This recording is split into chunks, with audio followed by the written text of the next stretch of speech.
then we're in a struggle, and hopefully we can pay a little bit of it back, you know, when tax season passes.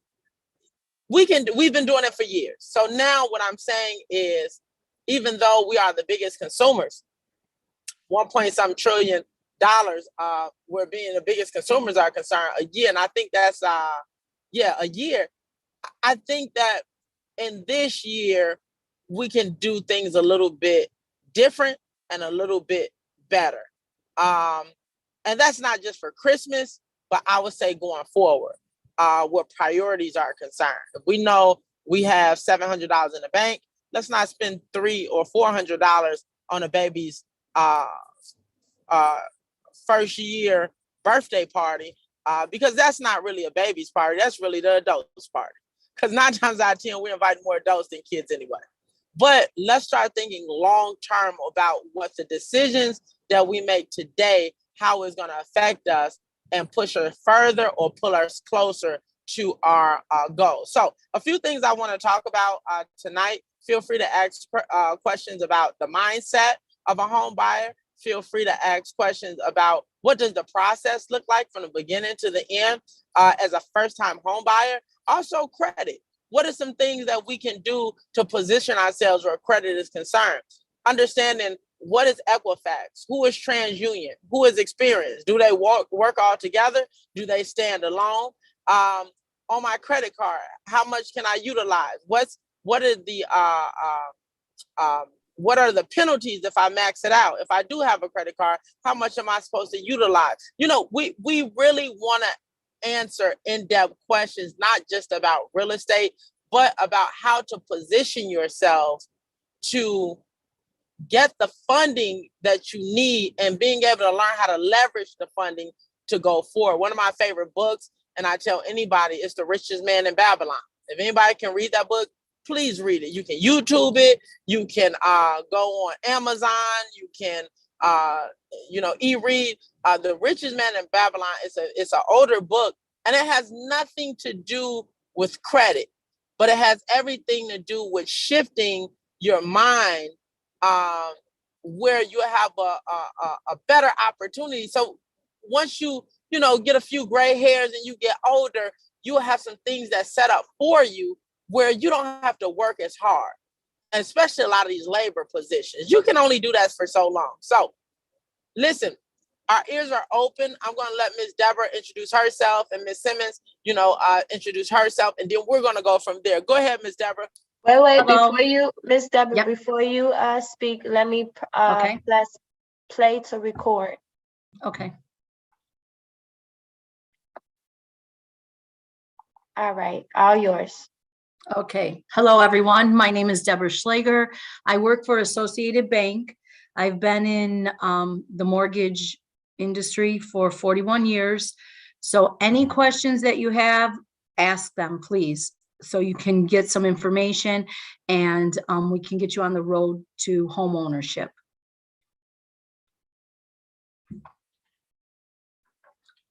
Okay. Are we gonna have Janice then introduce herself, and then we'll take the questions, or you tell me how you want to do it? Can you introduce yourself, please? Good evening, everyone. My name is Janice Simmons. I'm with the Far South Community Development Corporation. We have a HUD-approved housing counseling department that does the homeownership training for people who are new homeowners, as well as we do different webinars and trainings and one-on-one coaching to keep people in their home once they're in their home. The key to what Don said was that it's long-term. So we work with people from getting the idea of becoming a homeowner, getting themselves ready, to actually getting into the home buying process, and then afterwards making sure that they have post-purchase information to keep them in their home, and if need be, foreclosure prevention services. In addition, I am a part-time realtor with Exit Strategy Realty, so I'll be happy to answer some questions about real estate as well.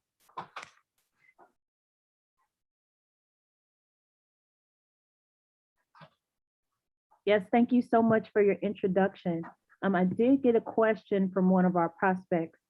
They asked, what is something that lenders look for to qualify them to become homeowners? Okay, so what we look for, first of all, we want to see your credit. That's why we always advise, because there's two ways to pull your credit. One is a soft pull and the other is called a hard pull. The soft pull does not affect the score. So it doesn't, when you go to the non-for-profit, that's why we encourage going to the home buying and the non-for-profit, because you need to get a home buying certificate and attend a class in order to get any first-time home buyer grant money, which there's free money out there. There is grant money to assist with down payment and closing costs. We look for the credit this way because most grants, you need a minimum credit score of a 640. Now you get 3 credit scores. We don't take the highest, we don't take the lowest, we take the middle score. So that's why we encourage to have a soft pull, because this way we can look at your credit and we can evaluate, okay, maybe we can increase your credit score by you paying down a credit card. You might have a collection on there. Do not pay off any collections. They affect your credit and it pulls your score down. So the difference between the soft pull and the hard pull, as soon as somebody does a regular hard pull on your credit, it can drop your credit score. So if you're mortgage shopping and the people say that you have to have them pull your credit, no, they don't. They do not have to pull your credit. And if you know what your credit score is, you can tell the loan officer or whoever on the other line what your score is. So that's the first thing, evaluating your credit. Then we look for your job stability. We ask for the last 2 years tax returns along with your W-2s. We ask for 30-day pay stubs. We ask for 2 months of your bank statements. And we also ask for a picture ID. Now, the reason we want the 2 months bank statements, because we look at what goes in and what comes out and what your balance is. If you have money at home and you have it saved as cash, do not make large deposits into your bank account when you're looking to purchase a home, because we're going to ask where the money came from and we have to source it. So do not make the large deposit. You could always give that money to a family member, and depending if you go conventional or FHA, and that family member can give you a gift letter, and that money would be used as a gift. Even though it was your own, we could source it as a gift and we would be able to use it. Thank you so much. We have another question, which is a first-time home buyer. They want to know if they are looking to purchase a home, is buying a 2-flat or a multi-unit, is that the best choice for them? Okay, so first-time home buyers, if you're going to buy a 2-unit or multi-unit, you need to have more of a down payment. So if you buy a 2-unit, there's different programs out there. We have a program at my bank that's a conventional mortgage, and we only require 5% down, and there's no private mortgage insurance. But if you buy a 3 or 4 unit, the least that you can put down is 3.5%, and you'd have to go FHA. But you also need to keep in mind, if you buy a multifamily, you should have extra money in reserve, because what happens if you don't rent the property? What happens on a multi-unit if the people don't pay the rent that are living there? You have to make that mortgage payment. If something breaks in the building, you have to have the money to repair that. So, and if you've never been a homeowner and you take on tenants, that could be challenging.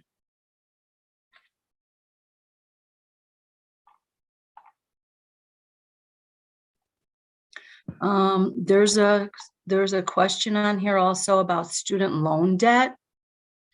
So student loan is really tricky and it's really tough, because yes, everybody has student loan debt. And right now, all student loans are still in forbearance because of COVID. They said the end of January, they should be coming out of forbearance, but who knows? So there's different qualifying depending what type of mortgage you take out. If you have an FHA loan and your loan is in deferment or forbearance, or you're on an income-based repayment, FHA does not take any of that. Whatever your principal balance is, FHA takes half of that as your minimum payment. If you have a payment amount on your credit report, then FHA will take that payment amount. If there's no payment amount, then they take half, and that would be your monthly payment. Now on conventional mortgages, conventional will allow, if you have an income-based letter that your payment is income-based and it's zero, conventional mortgages will allow the zero payment. If you're in forbearance or deferment on conventional and you don't have any payment on your credit, then we figure 1% of the principal balance for your monthly payment. So if you have a lot of student loan debt, your payment could be more than what you're applying for a mortgage for your loan amount. Yeah, that's true. That's true. I faced that. I faced that situation at one point in time where I had a great amount of debt where my school loan was concerned, and it affected my debt to income ratio. They said that I had to, pretty much I needed to show that I had an additional $1,000 a month coming in where I could afford, this loan. Another thing that I want to, and I liked what Ms. Simmons said. Ms. Simmons was talking about how you have to be in this for the long run. It's not a overnight situation, purchasing a home. It's a process. It takes time. It's a lot of learning, and you got to also put some skin in the game. I hear people say all the time, tell me about the grants, tell me about the grants, tell me about the grants. And I think that's good and dandy. We're supposed to, know about what new grants are out and things of that nature, and know about products. But my question to everyone is, how are you positioning yourself? Where if it's not one grant, are we saving our money on a regular? Are we working on our credit score? Like everyone should have, and I'm not saying you have to utilize this, but I tell anyone, identity IQ. We should have an identity IQ, not because we're ready to buy a house, but because it's a platform that even alerts you where if it's any scams or anything that's taking place, or anybody affecting your credit on the dark web, or someone's, card cracking and utilizing your information, or someone's opening up, a new account, you're going to get alerts and buzzes. So you'll always know what your credit score is. And also you can see what your credit report is. I mean, for $29 a month or $30 a month, you need to know you need to know what your buying power. You need to know, where some areas I need to be better. You need to see the report card of your credit and see what are some things I need to do better, and where some areas that I'm failing in, and where some areas I'm also strong in. But like I said, once again, creating new habits. With $30 a month, what's that? A day at Applebee's? I mean, we spend more than that at Applebee's. So we got to get to a place where this is what I'm talking about by being vested in self and self-growth. At one point in time, I was saying to myself, I was like, man, spending $40 or $50 for a book, that's a lot of money. Or spending $100 for a book to read, that's a lot of money. But you're talking about, I look at it like this now, and I'm talking about for self-help books or, growth books or things of that nature. But someone took 2 or 3 years to write this book, and it took 15 years or 20 years to gather all this information, whether if it's stats, historical situation, like whatever it is. They've done all the legwork to compile all this information, and they've only charging you $30. And for $30 or $50 or $100 for whatever this book is that you're purchasing, that's an asset. You're going to learn what it took somebody else 15 or 20 years to learn. You're going to learn it in an hour for not even a fraction of the cost. That's how we got to start thinking as a community. That's how we got to start thinking on the level of it. I got to get some skin in the game and educate myself. If someone gives me $1 for down payment assistance or not, I need to do my due diligence of preparing myself where when I get to that table, if they got it, they don't got it, I can still close. Do we got any more questions? Yes, we have another question. Chapter 7 and Chapter 13. What are some options for people who have filed? Okay, so a Chapter 7 is a complete bankruptcy, and it has to be discharged for 4 years, to get a conventional mortgage. You can get an FHA mortgage. You can apply and receive an FHA mortgage after 2 years discharged, but it has to be completely discharged for 2 years. Chapter 13, if you're still in a Chapter 13, you would have to go to the court and they would have to approve if you can even purchase, because the court is taking out the 13 as a repayment. So you'd have to see if the court will approve you to purchase a property on a Chapter 13. Otherwise, the same applies. You'd have to wait the 4 years on a Chapter 13 conventional, and you can still get after 2 years with FHA. And also they like to see some reestablished credit after the bankruptcy. So And they want to see. That's what Go I ahead. wanted to talk about. That how do you bounce back from a bankruptcy, from a Chapter 7? Like, what are some things that you can put in place, Ms. Deborah, that do you know of? Because once you get everything, you kind of starting all over again. Right. Well, sometimes on Chapter 7s, they'll reaffirm, like if you have a car, you don't have to give up that car. They'll reaffirm it and it'll show that you're continuing to pay on that car. So as long as you have to make your payments on time after a bankruptcy, you have to. Rent.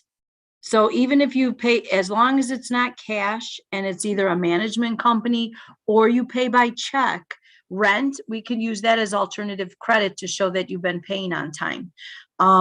Even if you don't apply for another credit card after your bankruptcies, utility bills, as long as you pay on time, we can use alternative credit. Car insurance, if you pay monthly, because we want to see monthly, because we need to see 12 months. We want to show reestablished for at least 12 months. So car insurance, cell phone, utilities, rent is one of the biggest ones. But cash, we can't prove cash. So it would have to be by check or at a management company because they give you receipts. Got you. Another thing that I want to tell you all, when you all coming out of a bankruptcy, what you don't want to do is you don't want to go applying for these major credit cards. It's a process. So what you don't want to do is you don't want to turn around and you just filed a bankruptcy and you want to go after the American Expresses and you just want to go to the TJ Maxx and get you don't want to do all that. It's you first want to get a credit. I wouldn't even call it a credit card. You want to go the route where people are not doing hard pulls to see if you qualify. Let me say that. You want to do some type of self-builder loan where they're not going to give you hard inquiries to see if you qualify and go from there. Like prime example, you have self-app. That's one of the most popular routes to go, where everybody's almost guaranteed and nobody's denied, but they're just taking money from your bank account monthly for a certain amount of months. And then when that contract is over, they're going to give you all that money back. But what's happening is they're reporting to all 3 credit bureaus monthly, and they have other, programs that's similar and just like it. You want to start there to start boosting that credit score up. Go ahead. I got Mr. Green on the other line. Take it away for me. Yes, we do have another question, which is, if you're going into the loan with someone else, are they considering their credit and their financials also, or just the main person that's on the loan? No, if you're using another person, you're obviously using them on the loan because you need their income to help you qualify. And their credit, we look at what their credit score is also. But keep in mind, if you're first time home buyer and there's grants available or programs for first time home buyers, everybody has to live in that property. So if they're just going on to cosign because you need their income to qualify, we're still going to look at their income plus their credit score. So if they have a mortgage, you're not going to be able to get the first time home buyer program nor the grant money. Plus their mortgage might, regardless of what their income, depending on their income, that mortgage might harm you if they have a mortgage then to help you as far as qualifying.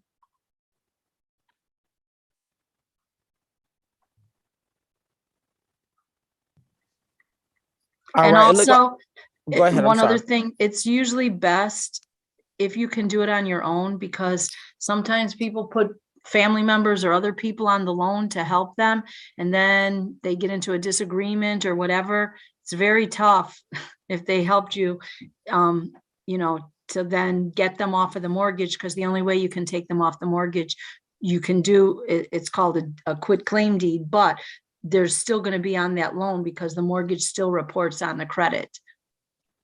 So if somebody wanted you to co-sign for them, or you're going to get a co-signer, I would think twice about doing that. And you know what, Miss Deborah, that's why I tell people, that has this little puppy love where, it's my girlfriend, it's my boyfriend. I tell them, hey, slow down just a minute. Just you need to really make sure before you make this type of commitment that because what you don't want is for you to be in love on Tuesday and hate each other on Wednesday. And now you have someone that's just trying to sabotage you and hurt you. And, because I tell people in a real estate game, a lot of people look at the glitz and the glamour of it. And don't get me wrong, just like everything else, it has its high peaks. But if you're not properly prepared and that maturity level is not in place and your mental is not in place where you don't really understand the seriousness of it, and you continue to try to cut corners and just do enough. Once you take a hit from the real estate game, you're going to sit down for a minute. Like for real. It's not they came and took my car, I can go right back and buy another car. I mean, you have situations like that for millionaires that file bankruptcy and then turn around and buy another car cash or a house cash if they want to. But your everyday Joe Blow, it's tough to climb your way back up. So you want to be very, very conscious and very, very smart on how you go about where partnerships and things of that nature is concerned. I think Belinda had a question. She does. Which loan products better, FHA or conventional? Okay, so conventional is the best only because when we send an appraiser out to look at the property, if you have a conventional mortgage, they don't require too many repairs. And when they look at the property, they're more lenient than FHA. Now, FHA, they're strict on a property and their guidelines of what they'll accept.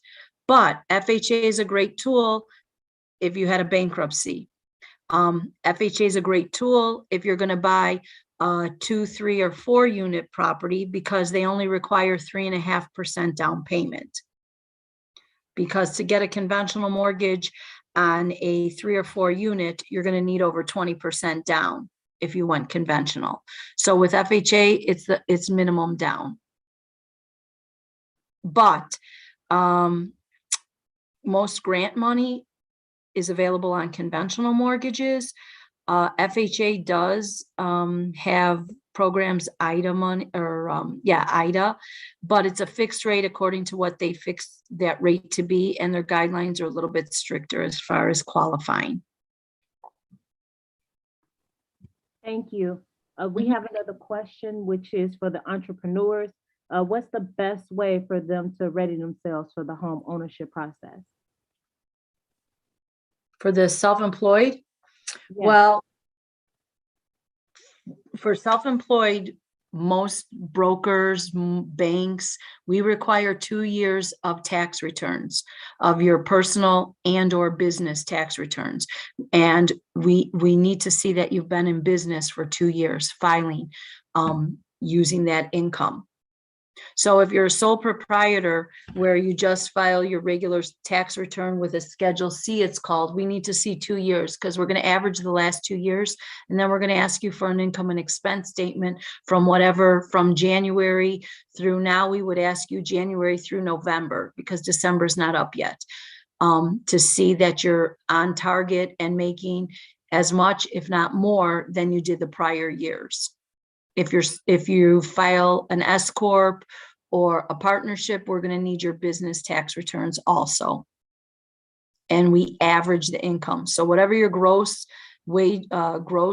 amount is, we don't take gross because you write off all kinds of expenses.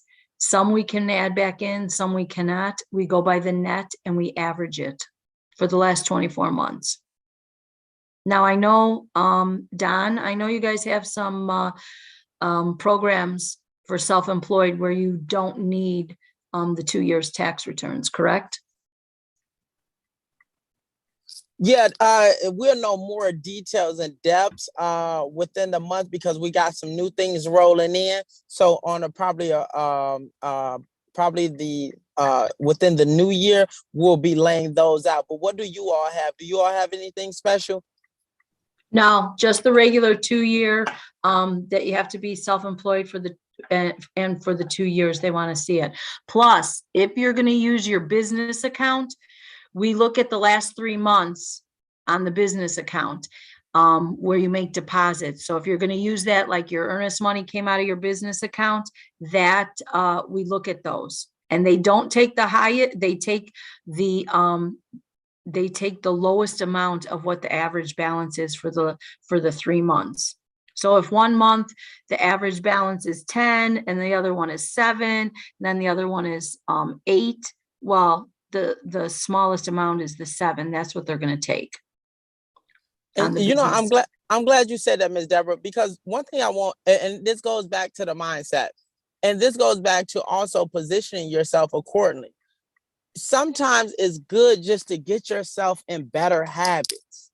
And I think a lot of times because, we just don't know any better. No one has really said, like, a lot of this stuff about, setting up an LLC, setting it up with Dun & Brad, getting a check, getting a CPA, like the whole process. How do you make sure you file your taxes appropriately? A lot of stuff you're not learning in grammar school, high school. You're doggone near not learning it in college unless you make sure you take that business class or entrepreneurship classes. And even with that, a lot of the loopholes you got to learn from trial and error most of the time.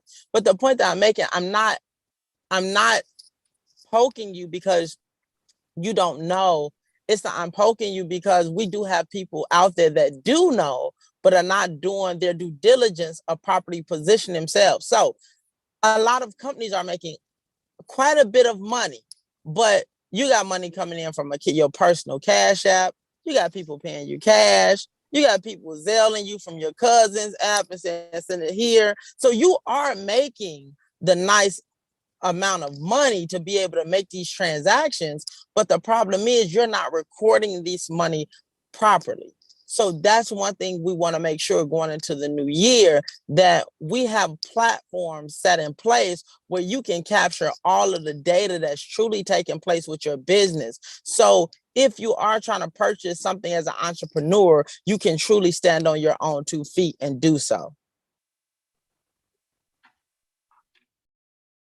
So you know what you said is true, because when you do all the write-offs, you pay, because when you're self-employed, you have to pay a higher tax. But it harms you if you show a lot of write-offs, so your net amount, your adjusted amount is much less, and that's what we use to qualify. So if you know that you're looking to purchase like next year and you're self-employed, don't have a lot of write-offs, because we're going to average 2020 and 2021. So don't have huge write-offs for 2021 when you file, because we're going to average the last 2 years. So you need to look at that, because now we're going into a new year and you haven't filed your taxes yet. After you have your house, then, you could adjust your income and have more write-offs so you don't have to pay the taxes, because you'll have a house and you can write off mortgage interest. But And if you you're know, looking, go ahead. go ahead, Ms. Deborah. I'm so sorry to interrupt you. That's okay, but if you're looking to purchase next year and you're self-employed, I take that into consideration about what you're going to show on your tax returns. Yes, you're going to have to pay the taxes on it, but you'll be able to qualify, get your house, and then the following years, who cares? You have your house. It doesn't matter what you show then for your write-offs. Now, I have a question for you, Ms. Deborah. Mm-hmm. Say if I go ahead and I purchase, say if I file my taxes the right way. I know everybody goes for like the write-off, like write this off, write that off, just like you're saying, right? Because they don't want to pay anything. I mean, this is real life. Like everyone's somewhat in survival mode from paycheck to paycheck, and a little bit that they got, they're trying to hold on to, and I get it. So, but when you're in a place where it's like, I do and I don't write anything off, and now they're saying you owe $4,000, right? And it's like, well, I don't have $4,000. So now you say, all right, what I'm going to do is I'm going to call the IRS and set up a payment plan for $50 or $75 a month. Now you're on this payment plan, it's successful, and now a year has gone by or whatever the case. Now you're about to purchase the home. Will you be penalized if you're on a payment plan? Can you still buy? Or well, what does wait, that look like? how are they going to know that you're on a payment plan? The only time the IRS files a judgment on you is if you default on any payment plan that you have with them, or you just ignore that you owe them money and you've never set any payment plan, because we don't know that you're on a payment plan with them unless you give out that information. Got you. So nowhere does it show. Plus, a lot of times, you might have a judgment against you. It's not going to show on your credit. But when we order the title on the property, they do the search. And that's when judgments come up on people on the search on the title. So if you didn't tell us that, yeah, you owe the IRS and they put a judgment on you and we can't find it because it's not on your credit report, but when we do the title, the seller's attorney orders the title, it comes up then that you have a judgment. And that's what I wanted to express to everyone, because the problem that we have is a lot of times we continue to jump in the trap of we're so afraid. We're afraid, and you're getting the letters in the mail, and you can set up a payment plan with the IRS. Just call them and say, hey, I need to make, and you can even tell them what you can afford to pay. And most times they would allow it. Correct. And when you go from there, and it goes to a point, and how did I learn that? From trial and error, but more than anything, I got to a place where I said, no matter what the case is, I need to handle my business. When you are quiet about, I don't know the status of my credit score, I don't know what's on my credit report, it goes back to that mindset of ignorance bliss. And there's nothing happy or fun or cool about being in the dark. If you do not know your rights, this system will take full advantage of you. And that's just the way it is. If you don't know your rights, where credit is concerned, you can never learn how to, you'll never learn how to leverage your credit. You'll never know how to position yourself for financial freedom. I mean, it blows my mind how people are afraid of bill collectors. Like, bill collectors are not supposed to harass you. It blows my mind how you allow the IRS to harass you when all you got to do is call and say, hey, can you set this up, this, that, and the other, and they won't even call you anymore. Correct. But when you go on a payment plan with them, stay on that plan. Stay on the plan. You're right. And make the plan for something that you truly can afford. Right. You truly can afford. They'll ask you. Go ahead. They'll ask you what you can afford. They'll negotiate with you. They will ask you because they know how much money you make. So they'll ask you. Does anybody have any other questions? I have a question. Go ahead. For someone who has purchased a property before in the past, and hasn't had a property and maybe, or has lost a property and now is interested in getting back into the get into another property, would they be able to qualify for the whole first-time home buyer credits again? Or what would be will they have to make a investor's deposit? No, an investor is only if you're buying the property to not live in it, if you're buying it to rent it out. So first time, we consider you a first-time home buyer if you haven't owned in the last 3 years.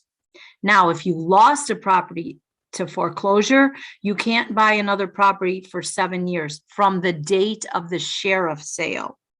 That is a big thing, not the day you left and moved out of the property, because a lot of times the banks did not sell that house right away. It sat vacant on the market and they didn't even list it with a real estate agent or do anything with it. It's the 7 years from the date of the sheriff sale is when, on a foreclosure, when you can purchase a house again. And if you had no foreclosure or you owned another property and you haven't owned anything in the last 3 years, yes, we would consider you a first-time home buyer and you could qualify for the grants and the programs for first-time home buyer.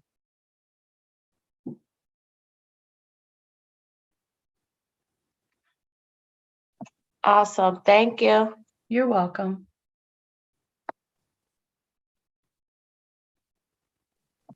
So Do we this have is what I do want to say as well, going into the new year. And I know everybody's great at, making their New Year's resolutions and, and by February, everybody's in the gym. And for then the next 3 months, we're all just sitting at our tables eating again. But I keep forcing getting into new habits. And what I don't want you all to do, let's start off with saving, right? I read a book one time because the problem that we have is, how do you save money that you don't have? And then somebody tells you, if you save money, you'll have money. Like that's the big fight. Like, how do I save money and I'm barely making it and I'm struggling? And then the other thing says, if I don't save money, I'll never have money. And the book that I was reading, I really enjoyed it. And the gentleman was talking about how he saved, I don't know, I think it was like 15 cents or 20 cents or $1 from every check, something so crazy small that it wouldn't really be beneficial whatsoever. Like in 5 months, it's like $6 or $7. But the moral of the story was, even though he wasn't making any money, he sat down and first paid himself a certain amount of money, saved a certain amount of money where he wouldn't have to go back into his stash and pay the bills that he should have been paying. So even though you put the money in the savings, you still going back to get that money that you putting in the savings. And other areas that, need to put the money. But the point that I'm making is, when he did it for about 6 or 7 months, and it equated to like $7 or $6. And then he had the opportunity to get a real job, making some real income. How did doing what he did benefit him? Did the $6 benefit him? Can anybody answer that question? He got into the habit of savings. Thank you. Thank you so much, Ms. Deborah. That's what it's really about. Getting into the habits, getting into better habits of saving. I can go on and talk about this. I'm gonna let someone take over for 1 second because I'm in the middle of something, and then I'm gonna tell you about my favorite topic, or favorite story about the Chinese bamboo tree. But go ahead, take it over, and I'll get back to you. So I think what Don said is very valuable. We're at the end of this year. If you want to purchase a house next year, you're going to file your taxes. Most people get money back for income tax. There is a start for the down payment. Also, like I said, there is grant funds, and starting the new year out, next year, most of the money that is available for grants becomes available after the first of the year. And it's first come, first serve. So it would be best to position yourself, get the soft pull on your credit, get your documents together, You don't have to have a hard pull. I can easily look at everything that you have and I could advise you, okay, here's your credit. Pay this down, pay that down, and tell you what to do. So then next year, after you file your taxes and you have some of the and you have money coming back from your tax return plus grant money, you would be able to purchase a home.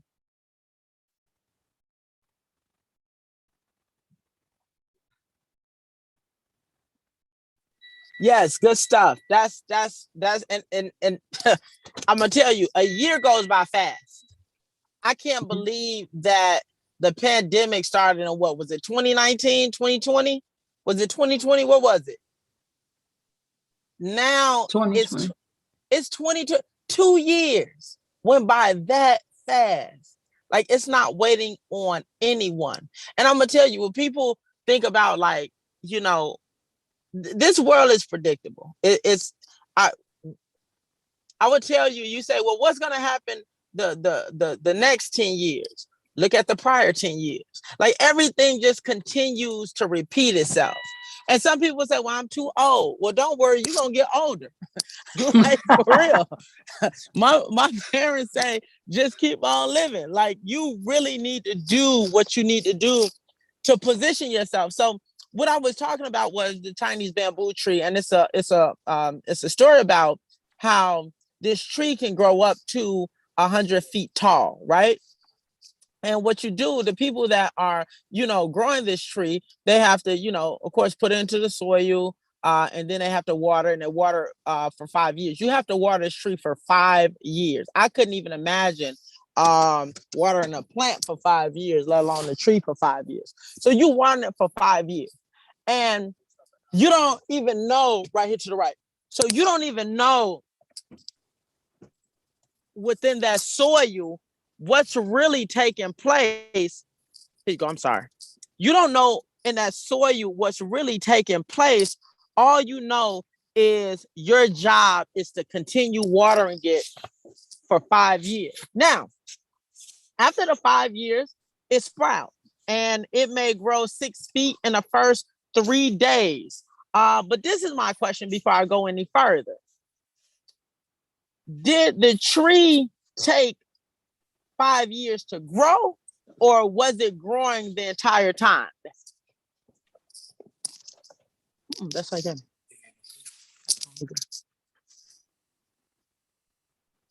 Hello? No one has an answer.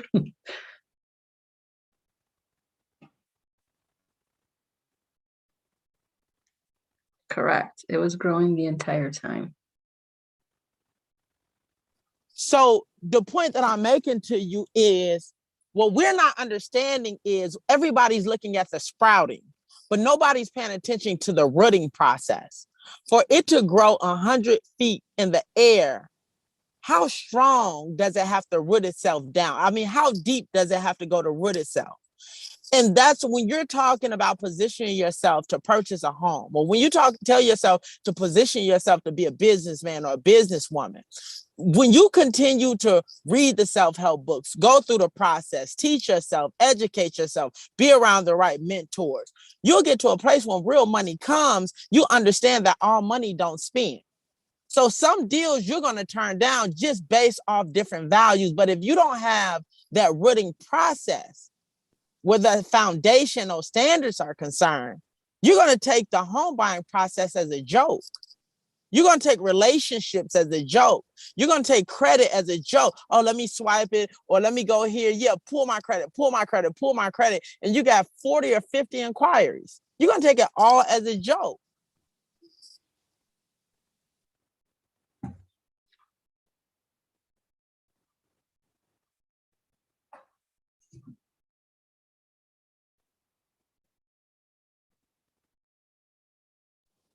So that's mainly about it. Does anybody have any questions before we close? I really want to give everyone an opportunity. And I know, and this is another thing I want to say. Our email blast or our text blast didn't go out tonight. It failed. It didn't do what or not. Usually everyone knows we have probably about 50 people or 60 people on the call. However, I applaud the people that are on the call. And I do want to say this as well. When you're really focused on information and getting to that next level in life, nobody has to set an alarm for you. I want you all to understand that. No one has to remind you about a Wealthy Wednesday call when we do it every Wednesday. When the information is that valuable to you and you understand the importance of it and the importance of self-growth, you don't come to these calls by yourself. Everybody has a power circle. Everybody has someone they're very close to. You should be on the phone with a cousin, an auntie, or a sister, and you should be promoting My Turn to Own. We should. So going forward in the new year, stop jumping on this call by yourself. If you think it's valuable, if you think it's information that you can utilize and go forward with, if you think you can, it's a benefit for you, then what I need you to do is make sure you call moms, cousins, aunties, sisters, best friend, and say, hey, I'm sending you the Zoom link. I need you to jump on with me. On an average, we're probably doing about 60 people, 55, 60 people on this call. Going into a new year, if everybody's as self-motivated and desire for change and want to grow as a community, then you need to be an ambassador for this program. And not only that, you also need to remind yourselves and be your own alarm clock for Wealthy Wednesdays and Equity Saturdays. Anybody have any questions?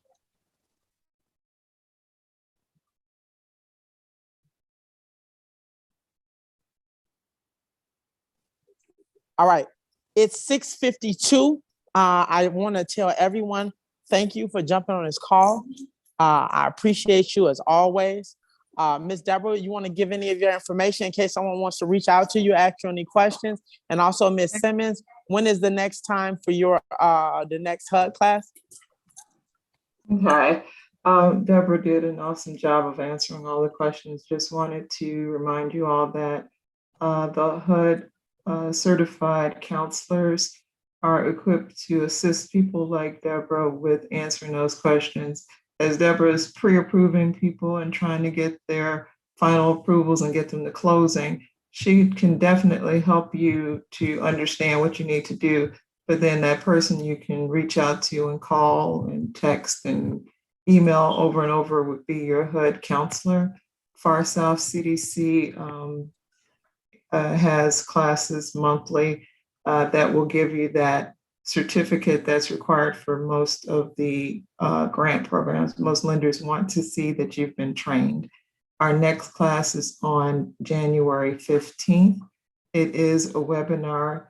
You can walk around your house with your earphones on and listen and participate that way. It's not a hard thing to do at all. And then you get assigned a counselor that you can call and ask those questions and sit with and make a plan with. So we will be sending a link out to Don and Chrissy in Africa, and they'll get it out to you for January 15th class. And I believe it is Associated Bank that's presenting that day. Oh,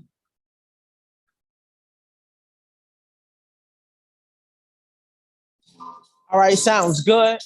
Please forgive me. I'm walking into an area because we got another meeting. I got another meeting to walk into after this meeting. But listen, I appreciate everyone for being on board today. But like I said, going for it, Ms. Simmons, thank you so much. We highly appreciate you. And Ms. Deborah, we also highly appreciate you as well. Our goal going into the this next chapter and this next year, 2022, let's get ready to do our own recruiting and getting the family on board on the journey to home ownership. Enjoy your holidays, happy holidays, and we'll talk to you next week, next Wednesday. thank you. Happy holidays. Thanks, everyone. Have a great night. Thank you. Good night. Happy holidays, everyone. Happy holidays.